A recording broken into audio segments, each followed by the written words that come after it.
Yepyeni bir videoya Spider-Man yepyeni bir gün ile başlıyoruz. Ben Saadet ve hoş geldin. Şu anda da kanalın katıl üyelerini görüyorsunuz. Desteğiniz için çok teşekkürler. Yakın zamanda da zaten filmi gelecek. Film öncesi bu çizgi romanı bir konuşalım istiyorum. Spider-Man One More Day sonrası sokak seviyesi bir hikaye. Şimdi bu hikaye aslında tam bir reboot olmasa da soft reboot diyebileceğimiz bir hikaye. Zaten çizgi romanı okurken de bu panellerle karşılaşacaksınız. Size çizgi roman diyecek ki daha önce olmuş olan her şeyi unutun. Çünkü Peter Parker'ın hayatı sadece bir gün hikayesinden sonra tamamen değişti. Şimdi hikayede biz Harry Osborn'u da görüyoruz. Tabii Harry'i görmemizin sebebi aslında One More Day hikayesinin bir sonucu. Biz bu ciltte Harry Osborn'u görüyoruz. Peter Mayhalla'nın evinde uyanıyor ve bir doğum günü partisine gitmesi gerekiyor ve bu parti kimin partisi? Harry'nin partisi. Eski evrende Harry yeşilcim formülünü kullanması sebebiyle, maruz kalması sebebiyle ölmüştü. Ancak Mephisto'nun gerçekliği değiştirmesiyle tüm bunlar, bu tarih tekrar baştan yazıldı ve bunlar yaşanmamış sayıldı.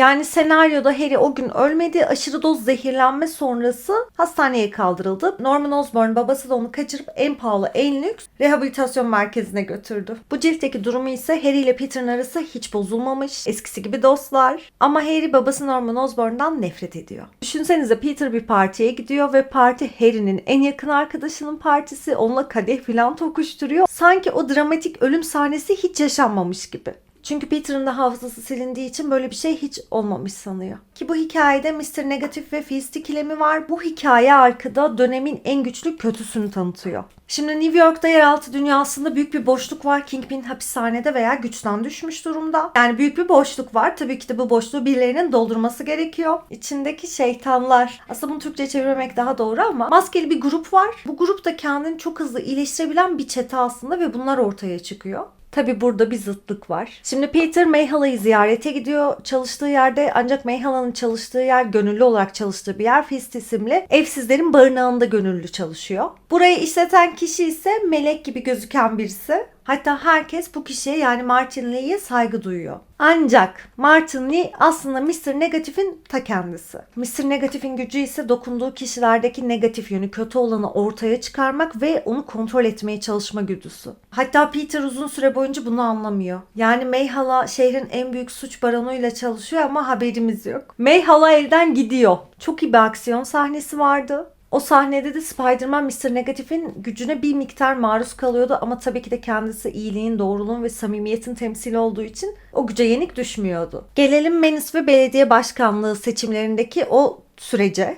Yani ciltteki o sürece. Burada dönemin politik gerilimiyle harmanlanmış bir hikaye var. Şimdi New York'ta belediye başkanlığı seçimleri var. Adaylardan biri ise Bill Hollister, yani Lily Hollister'ın babası. Lily Hollister kim? Harry'nin günceldeki kız arkadaşı. Şimdi ilginç olan bir şey var. Menis adında bir yaratık, bir canavar, bir kötü seçim kampanyalarını sabote ediyor. Yani seçim kampanyalarına saldırıyor. Hatta Spider-Man ilk olarak bunu yapanın Norman Osborn ya da Harry olduğunu düşünüyordu. Ama bir noktada örümcek hisleri doğru söylemiş, çünkü Menis aslında Lily Hollister, yani Harry'nin manitası. Şimdi Lily nasıl Menis'e dönüşüyor onu da ek olarak söyleyeyim. Lily Harry'nin günlüğünü buluyor ve Goblin formülünün yerini öğreniyor. Tabi orayı da karıştırırken yanlışlıkla kendine enjekte ediyor ve böylece Menis'e dönüşüyor. İşte al sana Harry'nin hayatını tekrar mahveden, bir daha mahveden, Harry'nin hayatını düzeltmeyecek olan, onu travmatik bir kişilik yapacak olan bir hikaye daha. Şimdi de gelelim Daily Beagle'ın çöküşü ve Dexter Bennett'in yükselişine. Yani Daily Beagle çöküyorsa Peter her zamankinden daha fazla ekonomik zorluk çektiği için daha kötü birilerine boyun eğiyor olabilir demek bu. Jameson kalp krizi falan geçiriyor bu kısımda. Peter satmak için çektiği fotoğrafları Daily Beagle'a götürdüğünde orada Jameson'la bir tartışma yaşıyorlar. Atışma daha doğrusu. Ve bunun sonucunda da Jameson kalp krizi geçiriyor. Bu olayın dönüm noktası ise Jameson hastanedeyken oluyor. Çünkü Jameson'ın eşi hem maddi sıkıntılarından kaynaklı hem de eşinin sağlıklı olması için, sürekli böyle atak halinde olmaması için, bir gazete yüzünden kalp krizi geçirmemesi için Daily Beagle'ı Dexter Bennett'e satıyor.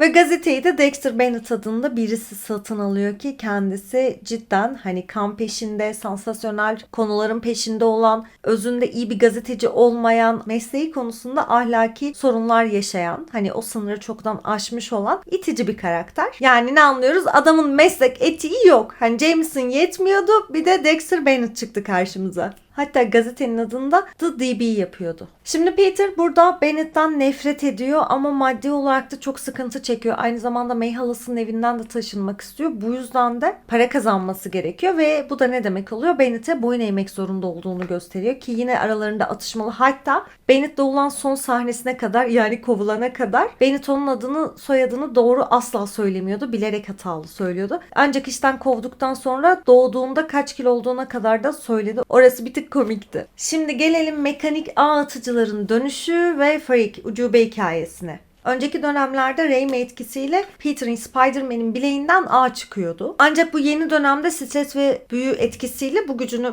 Spider-Man kaybediyor ve kendisi yapıyor. Eski notlarını çıkartıyor ve teker teker ağ sıvısını bizzat kendi üretiyor. Çünkü zaten Peter Parker çok zeki. Tam da bu dönemde Freak adında bir madde bağımlısı laboratuvara giriyor. Deney tüplerini çalıyor ve kendine enjekte ediyor. Ve kozasından sürekli evrimleşerek dönüşüp ortaya çıkan bir canavara dönüşüyor. Tabii ki de bu hikayede Spider-Man'in kazanmasında etkili olan şey onun zekasını kullanarak Freak'i alt etmesi. Çünkü Freak her öldüğünde ateşe, buza, elektriğe, hani bunların hepsine bağışıklık kazanarak tekrar diriliyordu ve tekrar ortaya çıkıyordu. Yani bir noktada daha güçlü bir formda ortaya çıkıyordu. Burada da Peter Parker'ın kimya dahisi olduğunu görüyoruz. Çünkü sönmüş kireci kimyasallarla karışmış halde bu Freak'e solutarak onu yeniyordu. Yani zekiceydi, güzel, bu detayı sevdim. Tamam, şimdi buraya kadar geldik. Ana çizgi romanda bunlar bahsediliyor. Bakalım filmde bunun ne kadarını kullanacaklar, ne kadarına değinecekler, ne kadarını atlayacaklar ama önemli bir detaydan bahsetmedik farkındaysanız. Şimdi Spider-Man Mephisto ile bir anlaşma yaptı. Çünkü May hala da ölmüştü. Hani birçok şey hayatında kötü gidiyordu. Belki de bu kısmı görebiliriz ve bundan sonra Mephisto ile yaptığı anlaşma sonrasında yeni Peter Parker bu şekilde izleyecek olabiliriz. Şimdi Mephisto tarihi değiştirdiği için, bazı şeyleri sildiği için haliyle Mary Jane ile evliliği de silindi Peter Parker'ın. Bu yeni zaman çizgisinde de Peter Parker ve Mary Jane uzun yıllar boyunca birlikte olmuşlar ama bazı negatif sebeplerden dolayı evlenememişler. Hatta birlikte filan bile yaşamışlar. Ama Mary Jane nerede? Ya burası beni bir tık üzdü. Yani Mary Jane'in başka bir adamla yatakta görmek beni üzdü arkadaşlar. Bilmiyorum, siz okurken üzüldünüz mü? Şimdi Mary Jane New York'ta kariyerinde ilerlemiş, yükselmiş, ışıl ışıl parlıyor. Çok iyi bir oyuncu ve çok iyi bir süper model. İnsanlar ondan imza filan istiyor. Yani Peter Parker'ın tam zıttı. Peter Parker'da sefalette boğuşuyor garibim. Burada okurken yazar bizi bir yanılgıya sürüklüyor. Aslında keşke o detay olmasaydı. Çünkü hani orada ters köşe olmuyorsunuz. Yazar tamamen okuyucuyla dalga geçiyor o kısımda. Hani Jackpot yanılgısına bir düşmüşüzdür diye düşünüyorum. Jackpot'ın da kızıl saçları var. O da Spider-Man'e kaplan diyor. Ama Jackpot Mary Jane değil. Jackpot aslında Alana Jobson diye bir karakter var. Onun kendisi. Yani Mary Jane'le alakası yok. Ama bu benzerliklerin verilmesi, hikayenin tam olarak da Mary Jane nerede artık çıksa dediğimiz yerde Jackpot'ın girmesi gibi detaylar elbette okuyucuyu acaba Mary Jane Jackpot mı, Jackpot Mary Jane mi demesine sebep oluyordu bence de. Ama neyse, Mary Jane, şimdi Mary Jane hani dedik ya, yükselmiş ışıl ışıl bir kariyerinde, hani iyi bir hayat yaşıyor Peter Parker'ın aksine. Çünkü Peter Parker aynı zamanda bu seride gazeteler tarafından, medya tarafından da hani kötü birisi olarak, katil birisi olarak anılıyor ve polisler tarafından filan aranıyor. Bunun sebebi de arkadaşlar iç savaşta biliyorsunuz süper kahramanların kimliklerini ortaya çıkarması, yani kimliklerini söylemesi gerekiyordu. Hani devletin kayıtlarında resmi olarak olması gerekiyordu ama Peter Parker bunu yapmamıştı.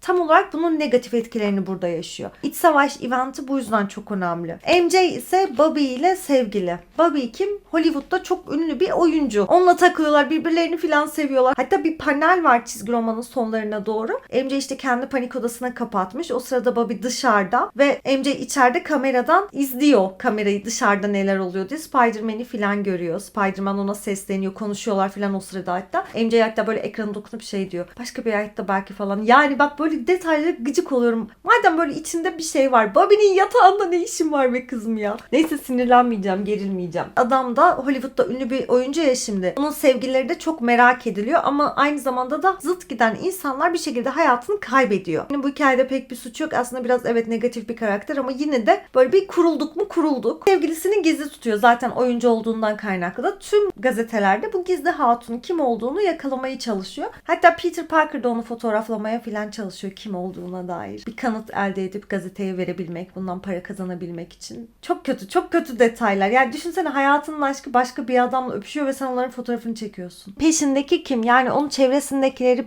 birisi neden öldürüyor? Bu da Paper Doll. Bu kağıt bebek bildiğiniz iki boyutlu forma geçebiliyor. Aynı zamanda da sıkıntılısı. Hani onun manitasını filan kıskanıyor. Ona zarar verenleri ortadan kaldırmaya çalışıyor. Hatta Mary Jane'e de zarar verecekti ki tam o sırada Spider-Man yetişti ve Mary Jane kendisini panik odasına filan kapattı. Bu arada Paper Doll'un da motivasyonu tamamen aşk. Hatta bu benim filmlerini izliyor, kendini kaptırıyor. Yani psycho bir tip. Ama bu Paper Doll'un da duyduğu aşkı aslında sadece aşk olarak tanımlamak bence sorunlu olur. Aksine fazla korumacı bir içgüdüyle davranıyor. Gereksiz davranıyor. Bu da onu zaten kötü olan, villain olan tarafa itiyor. Takip eden magazincileri tek tek öldürüyordu. Hatta ondan tek kaçabilen Peter Parker, yani Spider-Man. Öldürme taktiği ise onları böyle düzleştiriyor. Kağıt formuna getiriyor. Yani iki boyutlu hale falan getiriyor garip bir şekilde. Bu karakterin bence orijinine biraz daha değinilebilir. Keyifli olur. Hemen ciltten de bahsedelim arkadaşlar. Kalın bir cilt. Kuşe baskı, sert kapağı da vardı ama bu bile zaten bir tık pahalı geldi bana. Ne kadar kalın olsa da. O yüzden hardcover yerine soft kapak tercih ettim. Biliyorsunuz ben koleksiyon yaparken daha çok okuyabileceğim şeyleri alıyorum. Sadece görsel olarak değil. Mesela tamam Catwoman varyant kapakları şöyle dizdik ama o kadar yani. Sadece Catwoman'da kalsın bu. Bu arada videoyu beğenmeyi, kanala abone olmayı, yorumlarda bu cilt ile ilgili düşüncelerini paylaşmayı unutma. Hatta filmle ilgili teorim varsa onları da söyleyebilirsin. Spider-Man'in kırmızı sırtlı hani şu çok pahalı olan serisinden de hikayeler barındırıyor. Yani toplama bir cilt ama hikaye akışını birbirine uyumlu hale getirmişler. Buraya kadar izlediğin için teşekkür ederim. Bir sonraki videoda görüşmek üzere. Kendine iyi bakma cesaretini asla kaybetme.